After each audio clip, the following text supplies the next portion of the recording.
तुम्ही दिवसभर घरासाठी, मुलांसाठी आणि कामासाठी धावपळ करताना रात्री झोपताना तुमचे पाय दुखतात का? आणि सकाळी उठल्यावर तुम्हाला फ्रेश वाटत नाही ना? जर तुमचं उत्तर हो असेल ना, तर हा व्हिडिओ फक्त तुमच्यासाठीच आहे बरं का. थकवा फक्त शरीराला येत नाही बरं का, मनाला सुद्धा येतो थकवा. मन सुद्धा थकतं आपलं. नमस्कार मंडळी, मी नीतू, सिम्पली नीतू या व्हिडिओ चॅनलमध्ये तुम्हा सर्वांचं स्वागत आहे. मी इथं व्हिडिओला संध्याकाळी सुरुवात केली. तर तुळशीपाशी दिवा लावून घेतला, आतमध्ये देवापाशी पण दिवाबत्ती लावली आणि संध्याकाळच्या स्वयंपाकामध्ये मी लसूणी पालक करत होते. मी इथं पालक शिजून घेतलाय आणि छान त्याची ग्रेव्ही करून घेतली. आज घरामध्ये मस्त फ्रेश पालक आली होती. म्हटलं नेहमीची भाजी करण्यापेक्षा काहीतरी चमचमीत बनवूया, म्हणून आज मी बनवते हॉटेलसारखी लसूणी पालक. सुरुवातीला मी पालक स्वच्छ धुवून घेतलाय. आता हा पालक आपल्याला फक्त 2 मिनिटं गरम पाण्यात वाफवून घ्यायचा. आणि लक्षात ठेवा, पालकाचा हिरवा रंग टिकून राहण्यासाठी वाफल्यानंतर लगेच तो थंड पाण्यात टाकायचा. ही एक छोटी पण महत्त्वाची टीप आहे बरं का. आपलं स्वयंपाक करता करताच आहे ना, ह्या काही गोष्टी ना आपण लक्षात ठेवल्या पाहिजे. मग आपल्या ज्या भाजीला आहे ना चव पण येते आणि दिसायला पण छान वाटते. आणि अशा छोट्या छोट्या गोष्टीमधून आपण शिकतो पण. भाजी तयार झाली ना, पण खरी चव येते ती लसणाच्या तडक्यामुळं. लाल तिखट आणि भरपूर लसणाची फोडणी पडते ना, तेव्हा त्याचा सुगंध पूर्ण घरभर दरवळतो. आपल्याला तर किचनमध्ये दिवसभर उभं राहून काम करावं लागतं, तेव्हा हा प्रयोग मी करते. आता फक्त पाय पाण्यात टाका असं न सांगता मिठाचा वापर केल्यामुळं स्नायूंना कसा आराम मिळतो ते पहा. पाणी थोडंसं कोमट घेऊन मीठ, मी खडं मीठ टाकले त्याच्यात, मोठं मीठ टाकून पाय त्यात बुडवून बसा. हा सगळ्यात ट्रेस बस्टर आहे बरं का उपाय. याने ना पायाचा थकवा आणि शरीराची मरगळसुद्धा आहे ना निघून जाते. म्हणजे कोमट पाणी आणि मिठाची जादू खरंच आपल्या शरीरावर काम करतं बरं का. 10-15 मिनटं जर पाण्यात पाय बुडवून ठेवले ना, तर खरंच आराम भेटतो, म्हणजे पाय दुखत नाहीत. आणि दुसरं म्हणजे आपण पाणी पिण्याचं नियोजन करतच नाही. पाण्याच्या कमतरतेमुळे ना मेंदूला थकवा जाणवतो. आपण मुलांच्या बाटल्या किती भरतो, पण स्वतःसाठी बाटली भरतो का? कामाच्या नादात आपण पाणी प्यायला विसरतो. आणि त्यात आहे ना तांब्याच्या भांड्यातील पाणी आणि कोमट पाणी या दोन्ही गोष्टी भारतीय परंपरेत आरोग्याची खाणच मानली जाते. तांब्याच्या भांड्यात आहे ना रात्रभर कमीत कमी 8 तास पाणी ठेवल्यास आहे ना त्यातील बॅक्टेरिया नष्ट होतात आणि नैसर्गिकरित्या शुद्ध होतं. आता हे तांब्याचं पाणी ना पचनशक्ती सुधारते.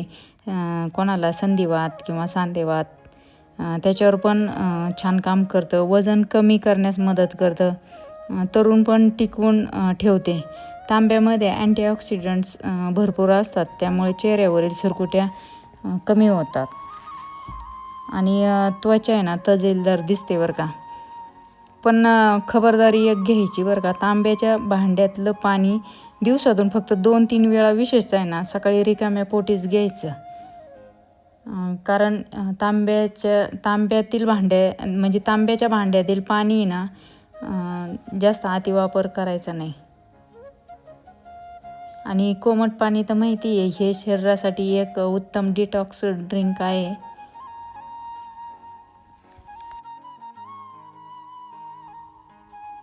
आता रक्तातील हिमोग्लोबिन कमी असल्यामुळे ना महिलांना जास्त थकवा येतो. आणि चहा कॉफीचं जास्त प्रमाण जर घेतलं ना तात्पुरती ऊर्जा मिळते, पण गुळफुटाने आहे ना म्हणजे शाश्वत ऊर्जा देतात बरं का. थकल्याबद्दल बोलत असताना आहे ना मला माझी आजी आजोबाची खूप आठवण येते. तुम्हाला आठवतं आहे का? आपले आजी आजोबा वयाच्या 80व्या वर्षीसुद्धा आहे ना आपल्यापेक्षा जास्त उत्साही असायचे. आज आपल्याला थोडं काम केलं की कंबर धरते, पण ते दिवसभर शेतात राबायचे किंवा घरातली कष्टाची कामं हसत खेळत करायची. म्हणजे त्यांच्या खाण्यापिण्याच्या साध्या पण कसदार सवयी आहे ना, म्हणजे आमची आजी सांगायची की सकाळी चहा म्हणजे चहाचं फॅड नव्हतं. सकाळी उठल्यावर तांब्याभर ताक किंवा गूळ फुटाणे खाऊन कामाला सुरुवात व्हायची. आणि आज पण सकाळी उठल्या उठल्या चहा पितो, त्याने फक्त पित्त वाढतं आणि थोड्या वेळाने पुन्हा थकवा येतो. पण त्यांचे हे आहे ना बाजरीची भाकरी, पालेभाज्या आणि घरातलं शुद्ध तूप यामुळं त्यांना आहे ना कधी थकवा जाणवलाच नाही.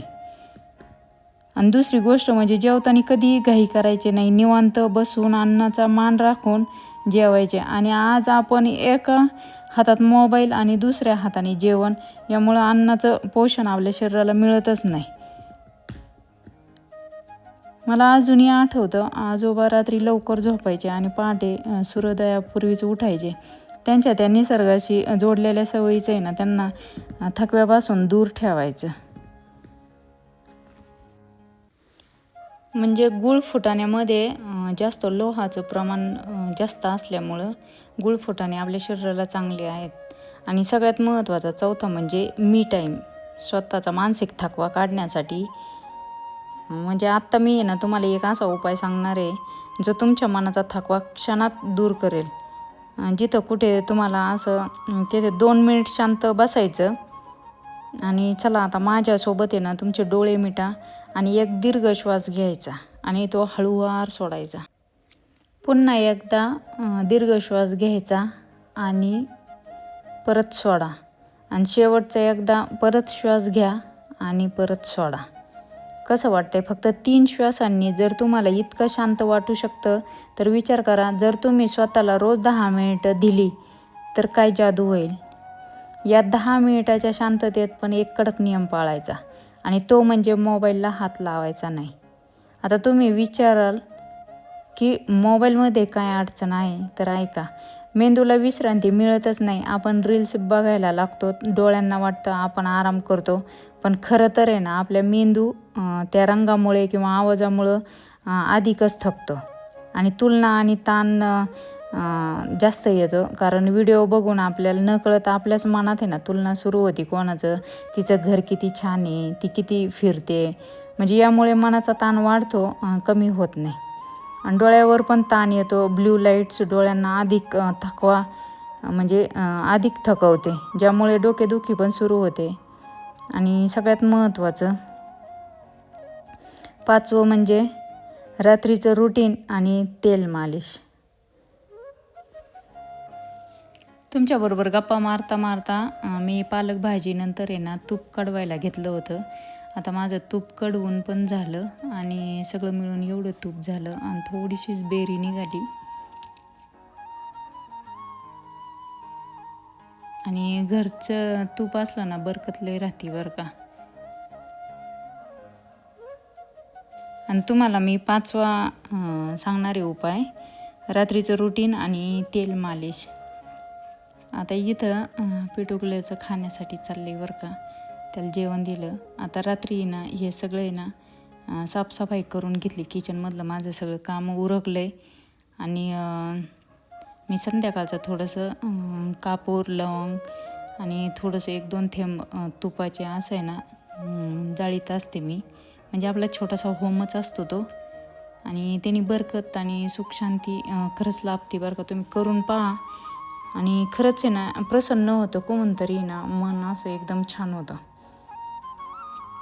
आणि दुसऱ्या दिवशी ना सकाळचं उठलं ना तर आपलं किचन वाटा ते प्रसन्न राहतं. मी इथं आहे ना खोबरेच तेल घेतले. झोपण्यापूर्वी तळपायांना खोबरेच तेल किंवा तुपाने मालिश केल्यामुळे ना डोळ्याची जळजळ कमी होते आणि शांत झोप लागते. यामुळे रक्ताभिसरण सुधारतं आणि मेंदूला शांततेचा सिग्नल मिळतो. मैत्रिणींनो, या 5पैकी कोणता उपाय तुम्ही आज करणार आहे कमेंटमध्ये नक्की सांगा. आणि तुम्ही तुमची काळजी घेतली तर घर आनंदी राहील. व्हिडिओ आवडला असेल तर लाईक नक्की करा आणि अशाच उपयुक्त टिप्ससाठी सिम्पली नीतूला सबस्क्राईब